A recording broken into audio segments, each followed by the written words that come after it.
Welcome to Ehlas Tuition.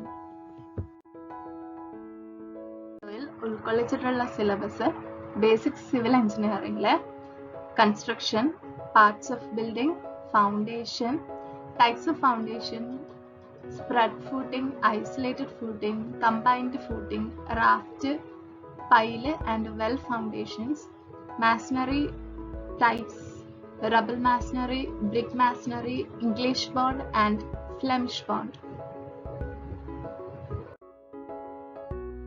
Parts of building.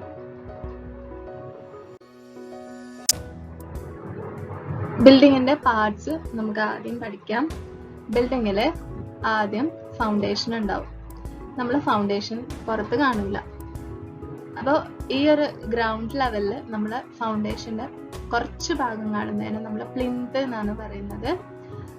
അതിനുശേഷം നമ്മൾ floor ഉണ്ട്, പിന്നെ ടെറസ് ഉണ്ട്, ഇത് ഗ്രൗണ്ട് ഫ്ലോർ ആണ്, ഇത് ഡോറാണ്, ഈ ഒരു ഭാഗം കോളം അല്ലെങ്കിൽ പില്ലാസ് എന്ന് പറയും, ഇത് ബിൽഡിംഗ് ഫിനിഷസ് ആണ്, ഇത് സീലിംഗ് ആണ്, ഇത് ബിൽഡിംഗ് സർവീസസ് ആണ്, ഇത് റൂഫാണ്, ഇത് വോളാണ്, ഫസ്റ്റ് ഫ്ലോർ, ഇത് പാരപ്പറ്റ്. ഇതൊക്കെയാണ് ഒരു ബിൽഡിങ്ങിന്റെ പാർട്സ്. ഇനി foundation. Foundation provides support for structures, transferring their load to layers of soil or rocks that have sufficient bearing capacity and suitable settlement characteristics. Foundation ആണ് സ്ട്രക്ചേഴ്സിന് support കൊടുക്കുന്നത്. അവര് സ്ട്രക്ചേഴ്സിന്റെ വെയിറ്റ് സോയിലിലേക്കോ റോക്കിലേക്കോ ട്രാൻസ്ഫർ ചെയ്തിട്ട് suitable settlement characteristics കൊടുക്കുന്നതാണ് foundation ചെയ്യുന്നത്. Very broadly, foundations classified into two types: shallow foundation and deep foundation. Shallow foundations are typically used where loads imposed by structures are low relative to the bearing capacity of surface soils. സോയിൽസിന് bear ചെയ്യാനുള്ള തരത്തിലുള്ള സ്ട്രക്ചറാണ് നമ്മൾ നിർമ്മിക്കുന്നതെങ്കിൽ അതിന് shallow foundation കൊടുത്താൽ മതി. ഇനി മണ്ണിന്റെ capacity കുറവാണെങ്കിൽ നമ്മൾ അതിന് ഡീപ്പ് ഫൗണ്ടേഷൻ കൊടുക്കും. അപ്പോൾ deep foundations are necessary where the bearing capacity of the soil surface is not adequate to support the loads imposed by structures, and so those loads need to be transferred to deeper layers with higher bearing capacity. അപ്പം തൊട്ടടുത്തുള്ള മണ്ണിന് ഇത്തരം structures beer ചെയ്യാനുള്ള capacity ഇല്ലാത്തതുകൊണ്ട് നമ്മൾ കുറെ കൂടെ deep ആയിട്ടുള്ള ഫൗണ്ടേഷൻ കൊടുക്കും. അപ്പം ഫൗണ്ടേഷൻ ആണ് സപ്പോർട്ട് കൊടുക്കുന്നത്. ഫൗണ്ടേഷൻ രണ്ട് തരത്തിലുണ്ട്: ഷാലോ ഫൗണ്ടേഷനും ഡീപ്പ് ഫൗണ്ടേഷനും. Types of foundation. ആദ്യത്തേത് strip foundation. Strips footings are commonly used as foundations of load bearing walls. നമ്മൾ സാധാരണ ലോഡ് ബിയറിംഗ് വാൾസിലാണ് കാണുന്നത്. വാൾസിന് കൊടുക്കുന്ന ഫൗണ്ടേഷൻ ആണ്. The footings usually has twice the width as load bearing walls. വാൾസിന്റെ twice width, വാൾസിനെക്കാളും ഇരട്ടി വിഡ്ത്തിലായിരിക്കും നമ്മൾ ഈ ഫൗണ്ടേഷൻ കൊടുക്കുന്നുണ്ടാവുക. Sometimes it even wider. അതിനേക്കാളും ചിലപ്പോൾ width ഉണ്ടാവും. The width as well as the type of reinforcements are depending on the bearing capacity of the foundation soil. നമ്മൾ ഇതിന്റെ width ഈ ഫൗണ്ടേഷൻ സോയിലിന്റെ ബിയറിംഗ് കപ്പാസിറ്റിക്ക് അനുസരിച്ചിട്ടാണ് നമ്മൾ ഈ width സെറ്റ് ചെയ്യുന്നത്. അടുത്തത് spread footing foundation which is typical in residential buildings-ലാണ് സാധാരണ spread footing കാണുന്നത്. has a wider bottom projection than load bearing foundations wall it supports. വാളിനെക്കാളും കുറെ കൂടെ wider projection ഉണ്ടാവും. This wider part spreads the weight of the structure over more area for greater stability. അപ്പോൾ ഈ വാളിനെക്കാളും കൂടുതൽ wider ആയിട്ടുള്ളതുകൊണ്ട് അതിനെന്താക്കും കുറെ കൂടെ stability കിട്ടും. The design and layout of spread footing is controlled by several factors, foremost of which is the weight of the structure it will support. അപ്പോൾ നമ്മൾ ഈ ഒരു സ്പ്രെഡ് ഫൂട്ടിംഗ് എങ്ങനെയാണ് ഡിസൈൻ ചെയ്യുന്നതെന്ന് വെച്ചാൽ ഒരുപാട് കാര്യങ്ങൾ നോക്കിയിട്ടാണ്. എത്ര വെയിറ്റ് ഉണ്ട്. These foundations are common in residential construction that include as a basement and in many commercial structures, but for high-rise building they are not sufficient. സാധാരണ കൊമേഴ്ഷ്യൽ ചെറിയ കൺസ്ട്രക്ഷനും റെസിഡൻഷ്യൽ കൺസ്ട്രക്ഷനും അതേപോലെ ചെറിയ കൊമേഴ്ഷ്യൽ സ്ട്രക്ചേഴ്സിനൊക്കെയാണ് നമ്മൾ ഈ സ്പ്രെഡ് ഫൂട്ടിംഗ് ചെയ്യുന്നത്. Isolated ഫൂട്ടിങ്ങും spread ഫൂട്ടിങ്ങും ഒന്ന് തന്നെയാണ്. സ്പ്രെഡ് ഫൂട്ടിങ്ങിന്റെ വേറൊരു പേരാണ് ഐസൊലേറ്റഡ് ഫൂട്ടിങ്. അതുപോലെ പാഡ് ഫൂട്ടിംഗ് ഇത് നമ്മളിപ്പോൾ പറഞ്ഞു commonly used for shallow foundation in order to carry spread concentrated loads. ലോഡിങ്ങിനെ നമ്മൾ കോൺസെൻട്രേറ്റ് ചെയ്തെടുത്ത് കൊടുക്കും. സാധാരണ വീടുകളിലൊക്കെയാണ് കാണുന്നത്, വീടിൻ്റെ ഒക്കെ ഫൗണ്ടേഷൻസിനാണ് കാണുന്നത്. ബൈ കോളംസ് ഓർ പില്ലാസ് ചിലപ്പം ഇങ്ങനെ കൊടുത്തിട്ടുണ്ടാവും. Isolated footings can consist as either of reinforced or non-reinforced material. For the non-reinforced footing, however, the height of the footing has to be bigger in order to provide the necessary spreading of load. Combined footing. A combined footing supports two columns.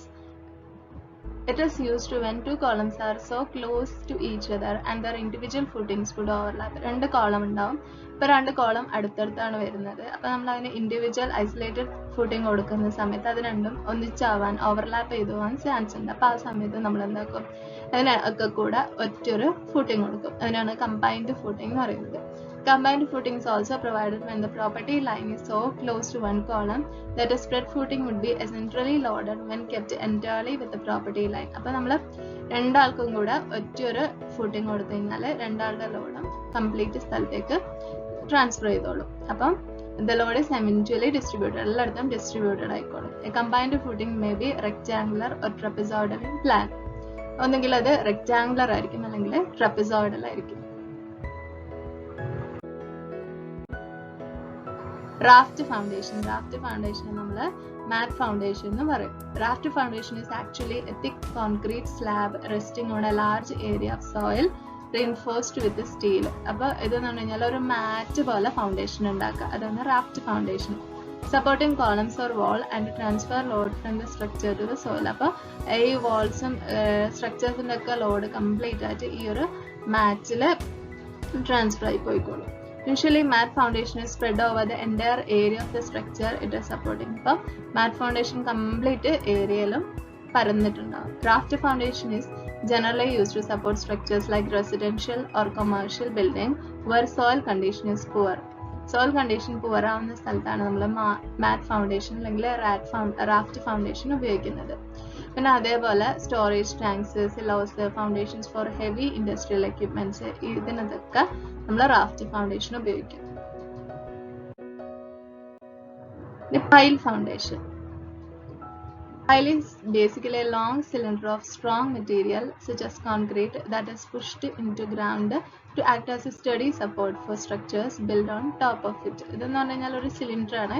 ആ cylinder നമ്മൾ മണ്ണിലേക്ക് താഴ്ത്തി വെക്കും. എന്ന് വെച്ച് കഴിഞ്ഞാൽ നമ്മൾ സ്ട്രക്ചേഴ്സിന് support കൊടുക്കാൻ. അങ്ങനെയുള്ളതിനാണ് പൈൽ എന്ന് പറയുന്നത്. Pile foundations are used in following situations. When there is a layer of weak soil at the surface, നമ്മുടെ സർഫസിലെ ഒരു ലെയർ, മുകളിലുള്ള ലെയർ വീക്ക് സോയിൽ ആവുന്ന കണ്ടീഷനിൽ നമ്മൾ പൈൽ ഫൗണ്ടേഷൻ ഉപയോഗിക്കും.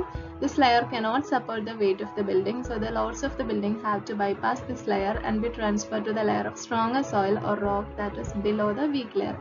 അപ്പോൾ സാധാരണ മണ്ണിൻ്റെ മുകളിൽ വീക്ക് സോയിൽ ഉണ്ടെങ്കിൽ അതിൻ്റെ താഴെ കുറച്ചുകൂടെ സ്ട്രോങ് ആയിട്ടുള്ള സോയിൽ ഉണ്ടാവും, അല്ലെങ്കിൽ റോക്സ് ഉണ്ടാവും. അപ്പോൾ ആ ഭാഗത്തേക്ക് നമ്മൾ പൈൽ ഫൗണ്ടേഷൻ കൊടുക്കും. അത്രയും നമ്മൾ ആ സിലിണ്ടർ സ്ട്രക്ചർ താഴ്ത്തി കൊടുക്കും. അപ്പോൾ അതെന്താക്കും, താഴെയുള്ള സ്ട്രോങ് സോയിലിന് ഈ ഒരു സ്ട്രക്ചറിൻ്റെ വെയിറ്റ് താങ്ങാൻ വേണ്ടി പറ്റും. When building has very heavy concentrated loads such as high-rise structures, bridges or water tank. അപ്പോൾ നമ്മളിത് ഉപയോഗിക്കുന്നത് വെരി ഹെവി ബിൽഡിങ്ങിലെ concentrated loads such as structures, bridge or water tank. ഈ കേസിലാണ് നമ്മൾ പൈൽ ഫൗണ്ടേഷൻ ഉപയോഗിക്കുന്നത്. End bearing piles. End bearing piles എന്ന് പറയുമ്പോൾ പൈൽസ് രണ്ട് തരത്തിലുണ്ട്. ആദ്യത്തേതാണ് end bearing piles. ഇപ്പോൾ end bearing piles എന്ന് പറഞ്ഞു കഴിഞ്ഞാൽ the bottom end of the pile rests on a layer is especially strong soil or rock. ഇതിൻ്റെ ഈ ഒരു പൈലിൻ്റെ ബോട്ടം എൻഡ് സ്ട്രോങ് സോയിൽ അല്ലെങ്കിൽ റോക്കിലായിരിക്കും അത് റെസ്റ്റ് ചെയ്യുന്നത്. The load of the building is transferred through the pile onto the strong layer. In a sense, this pile acts as a column. The key principle is that the bottom end rests on a surface which is intersection of the weak and the strong layer. The load therefore bypasses the weak layer and is a safety transfer to the strong layer. അപ്പോൾ ഈ ഒരു week സോയിലിന് നമ്മുടെ സ്ട്രക്ചറിൻ്റെ താങ്ങാൻ വേണ്ടി സാധിക്കുമല്ലോ. അപ്പം നമ്മൾ എന്താക്കും, strong സോയിലിലേക്ക് ഇവിടെ എൻഡ്, ഈ ഒരു പൈലിൻ്റെ എൻഡ് സ്ട്രോങ് സോയിലേക്ക് കൊടുക്കും. അപ്പോൾ നമ്മുടെ സ്ട്രക്ചേഴ്സിന് വെയിറ്റ് കംപ്ലീറ്റ് ആയിട്ട് ഈ സ്ട്രോങ് സോയിലിൽ ട്രാൻസ്ഫർ ചെയ്തിട്ട് അത് ബിയർ ചെയ്തോളും. അങ്ങനെയുള്ളതിനാണ് എൻഡ് ബിയറിംഗ് പൈൽസ് എന്ന് പറയുന്നത്. അടുത്തത് friction piles. Friction piles works on a different principle. അതിൽ നിന്ന് വേറൊരു ഡിഫറെൻ്റ് ആയിട്ടുള്ള പ്രിൻസിപ്പിളാണ് ഫ്രിക്ഷൻ പൈൽ ഉള്ളത്. The pile transferred the load of the building to the soil across the full height of the pile. അപ്പം ഈ ഒരു സോയിലില് ഈ ഒരു ഫുൾ ഹൈറ്റിൽ ഈ സോയിൽ കംപ്ലീറ്റ് ആയിട്ട് എന്താക്കും അതിന്റെ വെയിറ്റ് താങ്ങും. അതാണ് ഫ്രിക്ഷൻ പൈൽ എന്ന് പറയുന്നത്. ഈ ഒരു ഫ്രിക്ഷൻ പ്രിൻസിപ്പിൾ ഉപയോഗിച്ചിട്ടാണ് ഇത് വർക്ക് ചെയ്യുന്നത്. In other words, the entire surface of the pile, which is cylindrically in shape, works to transfer the forces of the soil. അപ്പം ഈ ഒരു ഫ്രിക്ഷൻ പൈല് സിലിണ്ടറിക്കൽ ഷേപ്പ് ആണ്. അപ്പൊ സിലിണ്ടറിക്കൽ ഷേപ്പിന് കംപ്ലീറ്റ് നമ്മൾ മണ്ണിൽ താഴ്ത്തി വെക്കുന്ന സമയത്ത് ആ മണ്ണിലുള്ള കംപ്ലീറ്റ് ആ ഒരു ലെയർ കംപ്ലീറ്റ് ആയിട്ട് മണ്ണ് മുഴുവൻ ഈ സിലിണ്ടറിക്കൽ ഷേപ്പിലുള്ള എല്ലാം ചുറ്റും ഇതിന്റെ വെയിറ്റ് ട്രാൻസ്ഫർ ചെയ്തിട്ട് പോകും. അപ്പൊ നമുക്ക് എന്ത് സംഭവിക്കും, നമ്മുടെ സ്ട്രക്ചേഴ്സിനെ പിയർ ചെയ്യാൻ വേണ്ടി സാധിക്കും. അപ്പൊ ഇത് നോക്കുക, എൻബിയറിംഗ് പൈൽ എന്ന് പറയുമ്പോൾ ഇപ്പൊ സാൻഡ് ഉണ്ട്, ക്ലേ ഉണ്ട്, ലൈം സ്റ്റോൺ ഉണ്ട്. അപ്പോൾ ഈ വെയിറ്റ് കംപ്ലീറ്റ് ലൈം സ്റ്റോൺ കൊടുത്തു. ഫ്രിക്ഷൻ പൈൽ എന്താ സംഭവിക്കുന്നത് വെച്ചാൽ സാൻഡ് ഉണ്ട്, പിന്നെ ഇവിടെ കംപ്ലീറ്റ് ക്ലേ ആണുള്ളത്. അപ്പൊ നമ്മൾ ഇവിടെ ഈ ഒരു ഇത് താഴത്തേക്ക് കൊടുക്കുന്ന സമയത്ത് രണ്ട് ഭാഗത്തും ഫ്രിക്ഷൻ ഉണ്ടാവും. അപ്പൊ ഫ്രിക്ഷൻ എന്താക്കും, ഇതിന് ഈ ലോഡിന് സ്റ്റെബിലിറ്റി കൊടുക്കും. അതാണ് ഫ്രിക്ഷൻ പൈൽ ലോഡ് വർക്കിംഗ്. അപ്പൊ cohesive soil actually grip the sides of the pile with the friction. This is similar to when you step into muck, try to pull your foot out and it pulls off your shoe. അപ്പം നമ്മളൊരു മക്കിലേക്ക് ചവിട്ടി പോയി കഴിഞ്ഞാൽ, ചാണകത്തിലേക്ക് ചവിട്ടി പോയി കഴിഞ്ഞാൽ നമ്മൾ എന്താക്കും, അത് പുറത്തേക്ക് എടുക്കാൻ വേണ്ടി ശ്രമിക്കുന്ന സമയത്ത് എന്ത് സംഭവിക്കും, നമ്മളെ ഷൂ കംപ്ലീറ്റ് ആയിട്ട് അതിന്റെ കൂടെ പോകും. അതാണ് ഈ ഒരു ഫ്രിക്ഷൻ പൈലിന്റെ വർക്കിംഗ് എന്ന് പറയുന്നത്. ഇനി അടുത്തത് വെൽ ഫൗണ്ടേഷൻ. ഈ വെൽ ഫൗണ്ടേഷൻ നമ്മൾ താജ്മഹലിലൊക്കെ പണ്ട് മുതലേ ഉപയോഗിച്ച ഒരു ഫൗണ്ടേഷൻ ടെക്നിക്കാണ് വെൽ ഫൗണ്ടേഷൻ എന്ന് പറയുന്നത്. Well foundation is A deep type of foundation which is generally provided below the water level of bridges. സാധാരണ വാട്ടർ ലെവലിന്റെ താഴെയാണ് ഈ ഫൗണ്ടേഷൻ കൊടുക്കുന്നത്. Well have been used for foundation of bridges and other structures in Roman and Mughal periods. Roman and Mughal periodsൽ തന്നെ ഈ ഒരു well foundation നമ്മൾ ഉപയോഗിക്കാൻ വേണ്ടി തുടങ്ങിയിട്ടുണ്ട്. Well foundations are used in India for centuries because of providing deep foundations below water for monuments, bridges and aqueducts. For example, the famous Taj Mahal of Agra stands on well foundation. അപ്പോൾ ഇവിടെ എന്ന് പറഞ്ഞു കഴിഞ്ഞാൽ ഇതൊക്കെ Yamuna river ആണ്. യമുന റിവറിന്റെ താഴെ നമ്മൾ well foundation കൊടുത്തിട്ടാണ് അതിന്റെ മുകളിൽ കെട്ടിപ്പൊക്കിയിട്ടാണ് താജ്മഹൽ ഉണ്ടാക്കിയിട്ടുള്ളത്. ഇതാണ് വെൽ ഫൗണ്ടേഷൻ എന്ന് പറയുന്നത്. നമുക്ക് എല്ലാ ഫൗണ്ടേഷനും നോക്കാം. ഇത് വാൾ ഫൗണ്ടേഷൻ, വാൾ ഫൂട്ടിംഗ്, ഇത് സിമ്പിൾ സ്പ്രെഡ് ഫൂട്ടിംഗ്, ഇത് സ്റ്റെപ്ഡ് ഓർ പെഡസ്റ്റൽ ഫൂട്ടിംഗ്, ഇത് സ്റ്റെപ്പ് ആയിട്ടുണ്ട്. പിന്നെ സ്ലോപ്പ് ആയിട്ട് കൊടുത്തിട്ടുണ്ടെങ്കിൽ സ്ലോപ്ഡ് ഫൂട്ടിംഗ്, ഇത് കമ്പൈൻഡ് ഫൂട്ടിംഗ്, ഇത് സ്ട്രാപ്പ് ഫൂട്ടിംഗ്, ഇത് മാറ്റ് ഓർ ഡ്രാഫ്റ്റ് ഫൗണ്ടേഷൻ, ഒരു മാറ്റിൻ്റെ അകത്ത് കൊടുത്തിട്ടുള്ളത് മാറ്റ്, ഇത് പൈല് താത്തി ഒഴിച്ചുകൊണ്ട് പൈൽ ഫൗണ്ടേഷൻ, ഇത് ഡ്രിൽഡ് ബെൽഡ് പയർ. Masonry, the art and craft of building and fabricating in stone, clay, bricks or concrete block. Construction of poured concrete, reinforced or unreinforced, is often also considered as a masonry. അപ്പോൾ ഇത് ബിൽഡിങ്ങിന്റെ craft, art and craft of building, അതാണ് മാസണറി എന്ന് പറയുന്നത്. അല്ല നമ്മൾ പഠിക്കുന്നത് റബൽ മാസണറി ആണ്. റബൽ മാസണറി is also called a rubble work. The use of undressed rough stone generally in the construction of wall. വോളിൽ നമ്മൾ അൺഡ്രസ്ഡ് ആയിട്ടുള്ള ഇങ്ങനെയുള്ള സ്റ്റോൺ ഉപയോഗിക്കുന്നതിനാണ് റബൽ മാസണറി എന്ന് പറയുന്നത്. Dry stone random rubble walls for which rough stones are piled up without a mortar are the most basic form. ഇങ്ങനെ motor ഒന്നും കൊടുക്കാണ്ട് ഇങ്ങനെ rough stone ഇങ്ങനെ വെക്കുക, അതാണ് most basic form. An intermediate method is post rubble walling, for which stones are roughly dressed and laid in courses. Snagged rubble features stones of varying sizes with small fillers or snacks between them. ചെറിയൊരു fillers കൊടുത്തിട്ട് നമ്മൾ varying size ആയിട്ടുള്ള കുറെ കല്ലുകൾ ഇങ്ങനെ എടുത്തു വെക്കുക, അതാണ് റബൽ മാസണറി. Brick masonry. It is very high durable form of construction.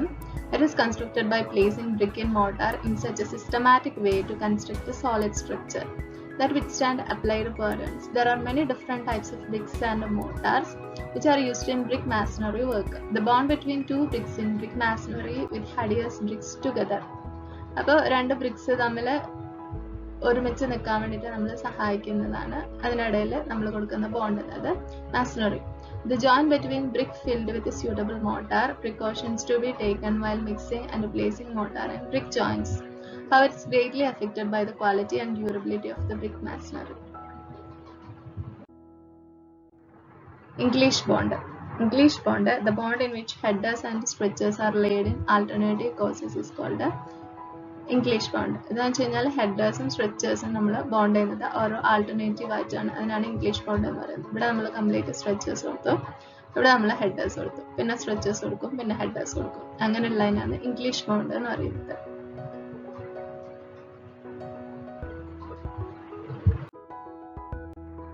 ഇനി Flemish bond, the bond in which header and stretchers are laid alternatively in same course. ഒരു കോഴ്സിൽ തന്നെ ഹെഡേഴ്സും സ്ട്രക്ചേഴ്സും ആൾട്ടർനേറ്റീവ് ആയിട്ട് കൊടുക്കുക. അതിനാണ് ഫ്ലെമിഷ് ബോണ്ട് എന്ന് പറയുന്നത്.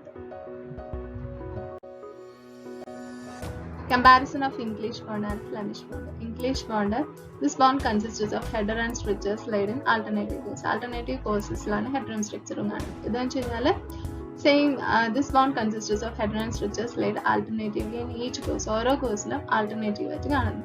It is strongest of all bonds. English bond ആണ് strongest. It is less strong for walls having thickness more than 13.5 inch. It provides rough appearance, especially for one brick thick walls. It provides good appearance for all thickness of walls. There are no noticeable continuous vertical joints in structure built in this bond. There are partly continuous vertical joints in structures built in this bond. Much attention is not required in providing this bond. Special attention is required for providing this bond. Progress of work is more, progress of work is less. It is costly because of the use of brick bats is not allowed. It is economical because brick bats are allowed for forming this bond.